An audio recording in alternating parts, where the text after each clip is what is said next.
Dr Terry Goldsworthy. Great to see you, Terry. First of all, generally speaking, what did you think of the election focusing on the crime and who got the most votes in regards to this? Yeah, look, it was surprising. I thought that the LNP victory might be more emphatic. I think what we saw is some other issues were thrown into the mix that took away from the crime messaging that the LNP were doing.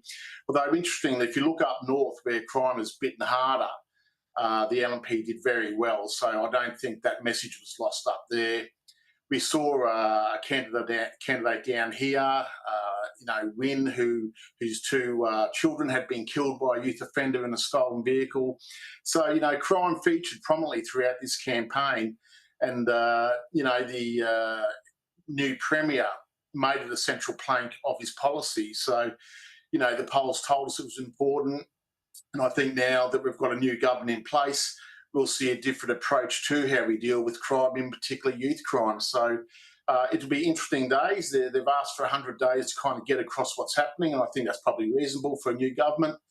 And after that, we'll see what they're going to roll out and what the changes are to the legislation and what impacts that may have in fighting the crime problem that we have up here. And David Crisafulli said in his speech that Queenslanders voted for hope, not fear.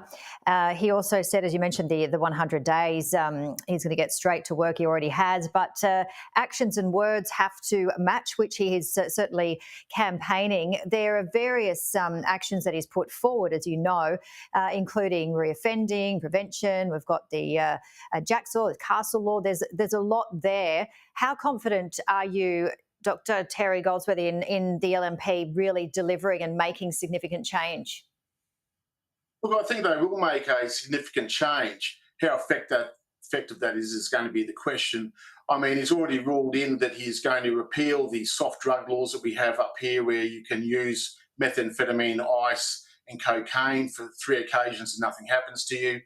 He's also going to get rid of pill testing, which in reality is just state-funded quality control for organised crime organisations. So that's going to be removed.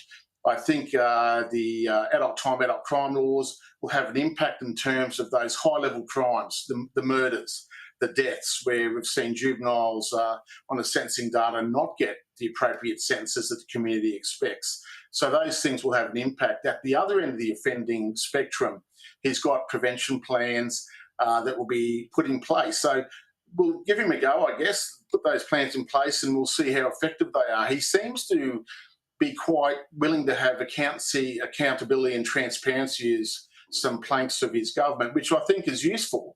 I mean, when you consider the crime issues we've had in Queensland, the outgoing police minister was in that portfolio for 9 years. Now, anyone would say that it has been a very poor performance by that minister. So why was he never removed?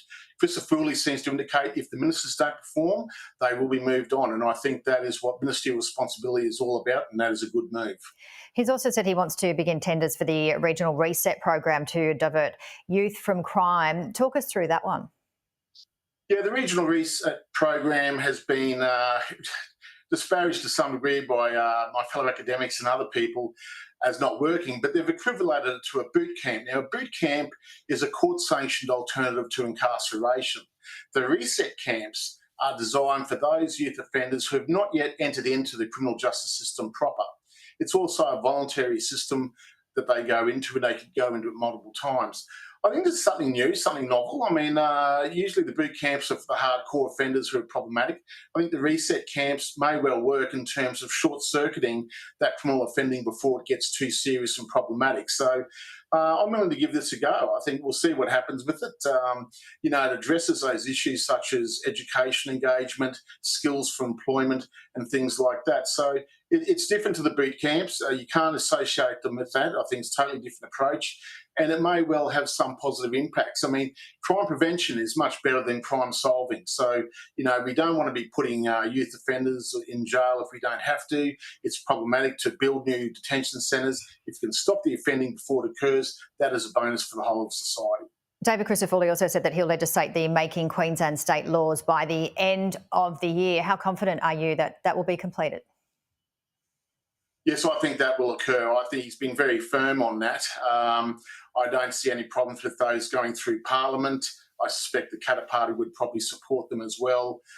So I don't see any issues in him being able to legislate what he wants for those laws going through, as long as they go through the normal parliamentary process. The last time the LNP were in power, we saw the Vlad anti-bikie laws put through in 2 weeks. They bypassed the usual parliamentary committee processes, and those laws were totally ineffective in dealing with the bikie menace. So I want to see that the appropriate parliamentary committee processes take place. People like me and others can input into them. But certainly I think he'll be able to do that. He's got the parliamentary numbers to do it, so I don't see any problems as long as they go through the appropriate process. Well, crime is certainly one of many important issues to tackle. We look forward to seeing what happens. Thank you so much as always. Thanks, Jamie. Sky News